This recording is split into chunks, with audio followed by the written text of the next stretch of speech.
What made you become an acupuncturist? What is your marketing strategy? What is a daily habit that you do that contributes to your success? What is your opinion on niching?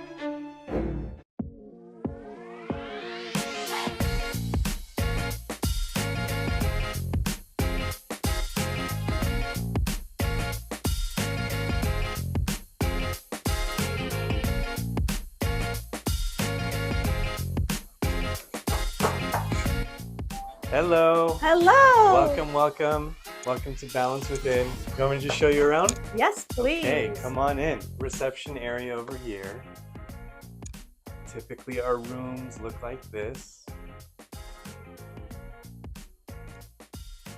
I'm going to take you through a few other rooms through here. So we try to keep it, fairly clean, comfortable, neutral colors, not too much clutter. This is a smaller room over here if we need to take blood pressure or check temperature. We have those on the walls up there. And walking over this way, these are where practitioners generally sit, do some work, they're charting. We have a small herbal pharmacy there. We do also offer chiropractic treatment, so this is where the chiropractor does his adjustments. And we're going to walk right behind you the other way, turning over here. This is another room through here. Again, our style has really been to just keep the colors very neutral.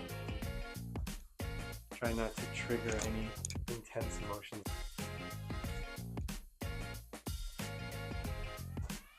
And last room is over here.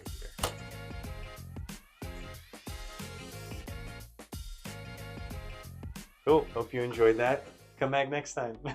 Tell me more about your practice. Been in practice going on 13 years in the San Fernando Valley. When I started out, it was just me. As time goes on, the practice grew, and now we're a team of 8 of us, and we all work together. What made you become an acupuncturist? To be able to help people without using drugs, without using pharmaceutical drugs. I always knew I wanted to do something with healthcare, and this really just caught my attention. What kind of challenges have you faced? Once things begin to grow and you're doing things as you were doing them when you were smaller, the things you were doing before, you can't really do as it grows. Things have to shift. So whether it's mindset, whether it's the way you practice, whether it's running the practice a certain way, I think that's the biggest thing I've learned for sure. What would you say to acupuncturists that feel insecure? Fake it. Your patient is feeding off of your confidence. So even if you're not confident, even if you think you don't know what you're talking about, just fake it. You know the foundation of it. You just got out of school and you have your degree. Don't worry about it, and you'll learn over the next decade of what works and what doesn't. In the last 2 years, what was one of your biggest wins, either with patients or in your practice? Going over 100 patients a week. That was a pretty big win. With my actual treatment in my practice, treating a patient who had cancer and seeing the benefits of acupuncture while she was going through Western treatment. It was pretty profound and just instilled more confidence in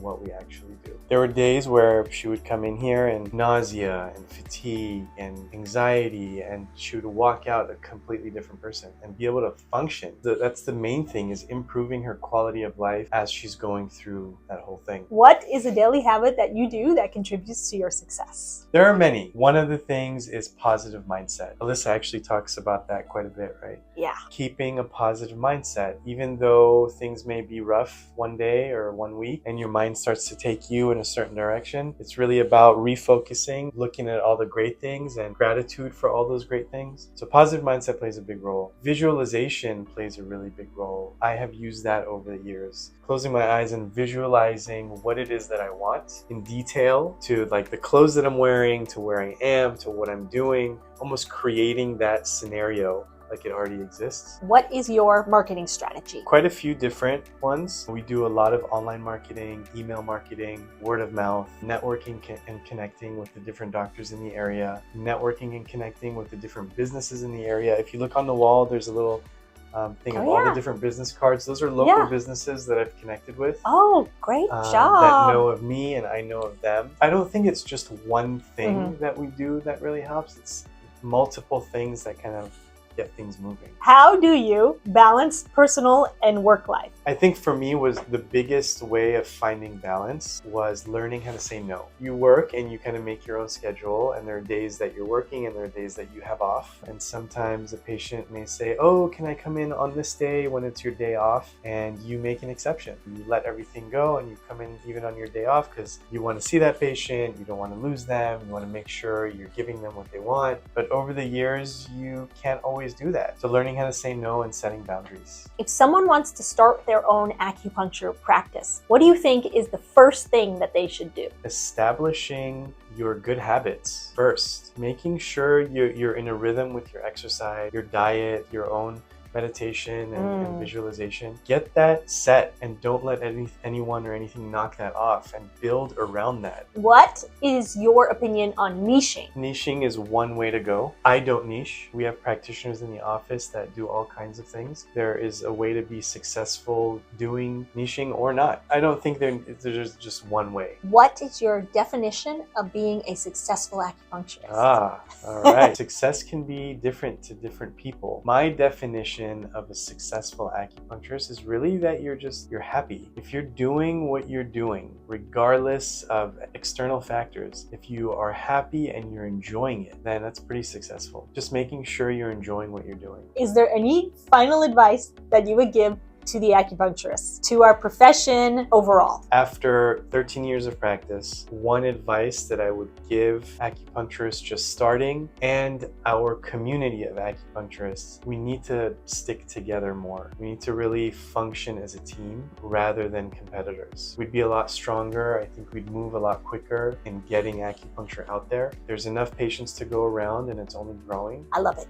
Cool. One big global acupuncture family. Yes. My question to you is, you're doing all this work with and for acupuncturists. Why? What is your vision? Why are you helping acupuncturists become successful? Firstly, I truly believe that acupuncture is a life-changing medicine. I have seen it help people and heal people in mind-blowing ways. I've experienced it. I can't imagine my life without acupuncture. That was one of the things that initially started this whole mission, was just my experience with the healing in patients, knowing that more people need this medicine. Vision-wise, where we're going, it's really about wanting more and more practitioners to be successful and just to completely skip the struggle stage. Practitioners these days can come straight out of school and go straight to success, not spend 1 to 2 to 5 to 20 years struggling and a lot of times giving up. So my vision is to have more practitioners go straight to success. Then in turn, we're treating more patients around the globe. And so more and more people are exposed to the medicine, how absolutely life-changing it is. People understanding why to go to acupuncture just continues to spread more and more. So we then become a mainstream first choice for people to go to, rather than like a last resort choice or never even knowing to come to us. It's great to have this vision of what you want it to be, but do you see it actually happening? The probability of that happening, is that there? Yes. Would you encourage people who want to become acupuncturists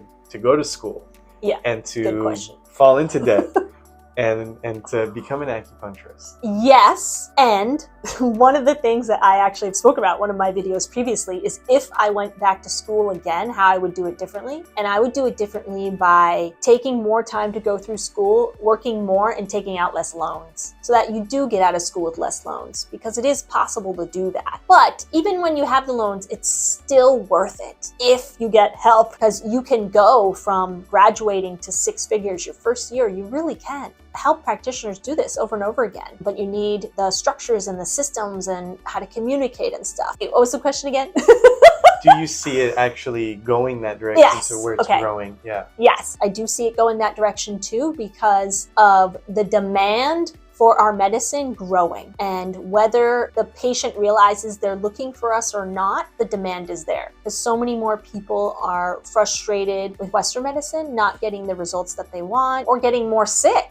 And people are seeking answers that we have. Even if they don't know they're seeking us yet, they still are, which is another reason why it's so important for us to understand how to communicate and get the word out there about our medicine, so that the people that are looking for us can find us. Thank you, Alex, for the time, for showing us your office, and for this chat. It's been great and inspiring and informative. Thank you. Thanks for coming.